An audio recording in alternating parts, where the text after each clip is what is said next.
Let's talk about the DEI thing, because some people are taking this comment that Charlie said in another clip where he was talking about being concerned if he hops on a plane and he sees a black pilot.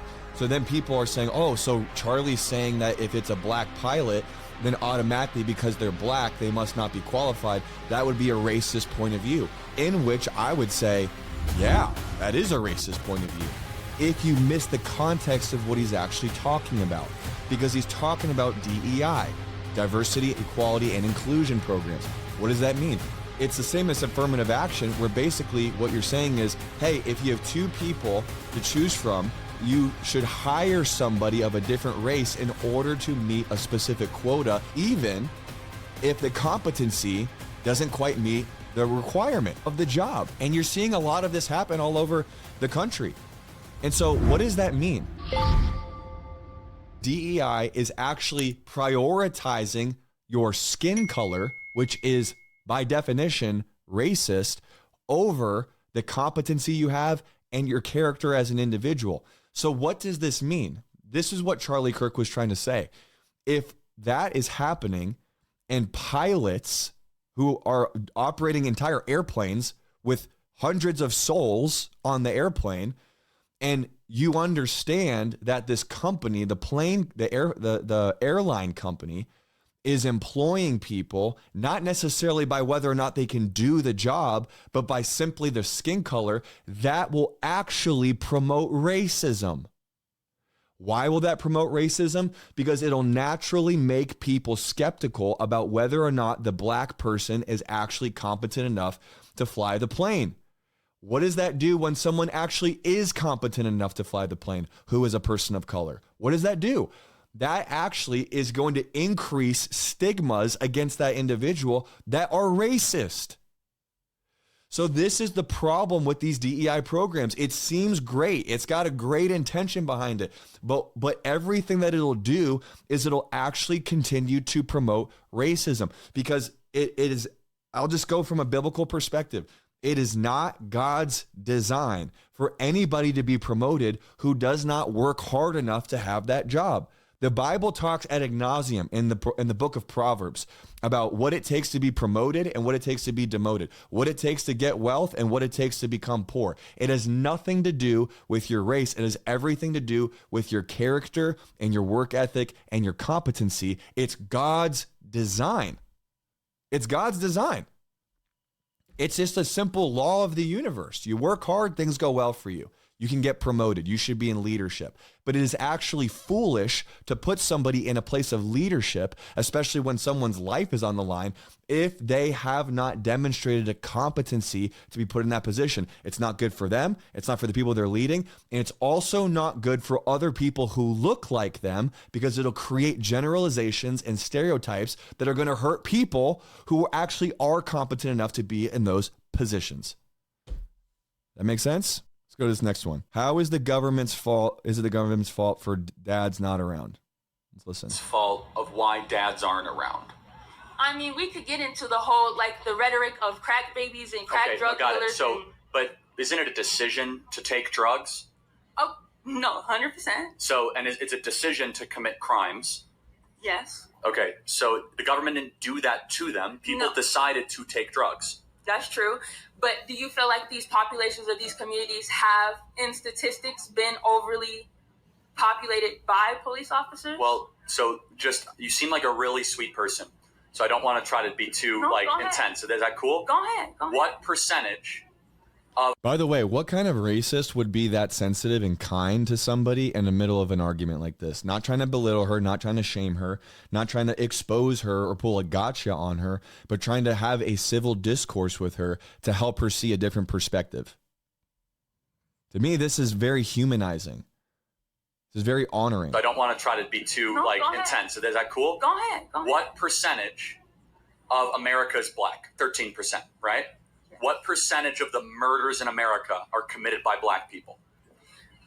I don't know the specific statistics. Yes. It's 50%. It's 60%. 60%.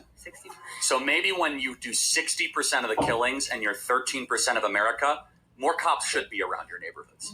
But there's no cops, and there's not an equal number of cops in the white suburban neighborhoods, in the same neighborhoods that are controlling the like they have cocaine in their houses, but it's not treated the same.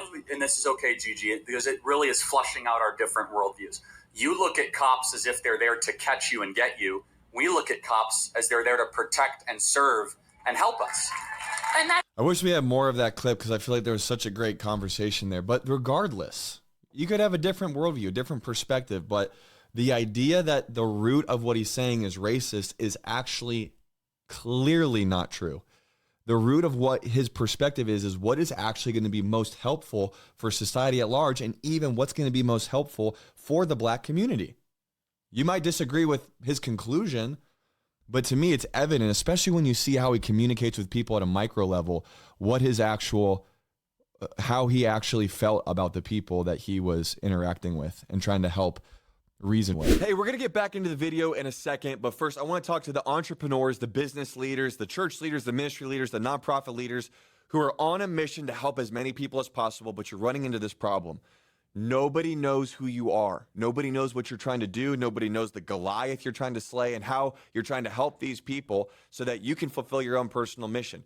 Can I tell you something? I was there personally just a couple of years ago with a failing business and no influence online, but all of that changed in 2023 when I went all in on building my personal brand, creating content like crazy, videos all over the internet.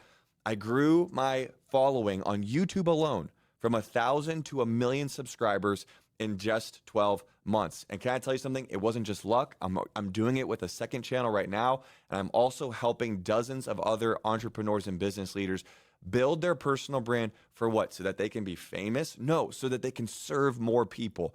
If you're ready to get unstuck and to come out of obscurity and learn how you can actually build a personal brand that generates for you unlimited leads for free forever, for a lifetime, I'm telling you, this is going to be one of the greatest assets that you can invest in, building a personal brand for your business or for your ministry or for your organization. If you want to learn how to do that, and you want to work with my team, here's what I want you to do. I want you to text the word brand, B-R-A-N-D, to the number 402-799-4884. And our team, possibly myself personally, would love to reach out to you and get connected and see how we can serve you. Back to the video. You got an anti-DEI shirt on, so this is about to get good. Well, instead of debating DEI, why don't you define it? Got you. So diversity, equity, and inclusion.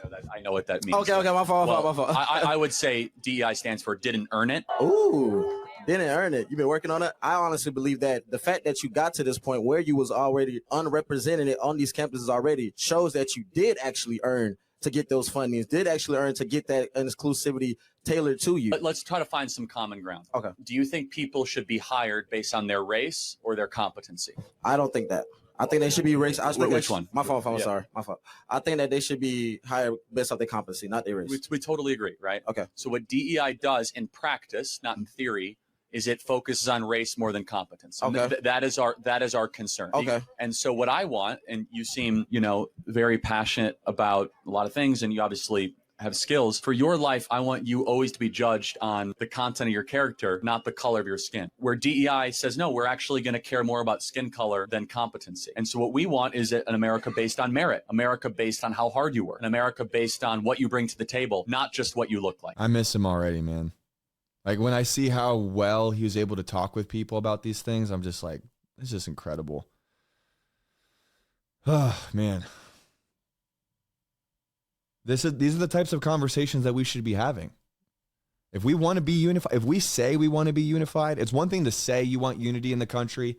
It's another thing to actually do the work for it. And to do the work for it, you have to be willing to have these conversations without labeling somebody a certain deplorable label because you don't see the same way that they do. Like you're judging their motive, you're judging their intention, you're judging their heart because of a solution or a perspective on a solution that they think is wrong.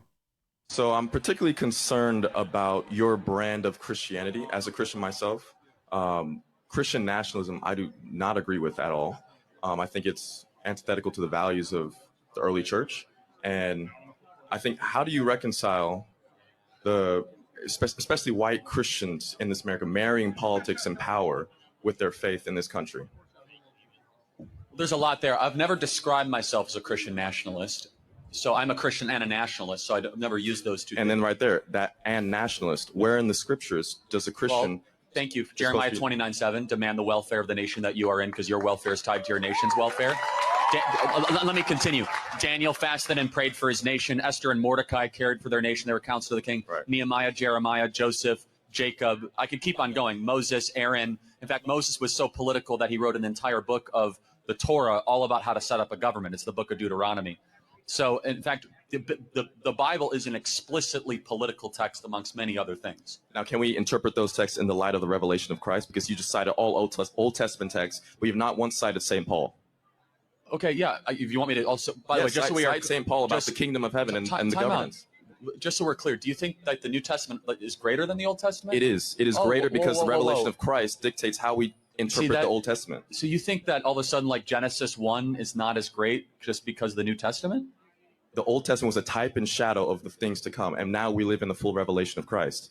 Again, that is by definition such a dangerous theological. That's not true. That's Christological theology. Hold on. Of course, I believe in the resurrection, but to all of a sudden say that, like, in the beginning God created the heavens and the earth, is like somehow lesser because of the revelation of the New Testament. Christ even said, "I did not come to abolish the law of the prophets; I came to fulfill the law." In fact, he said all the laws of the prophet hang on the two teachings, Leviticus 19 and Deuteronomy 3-5.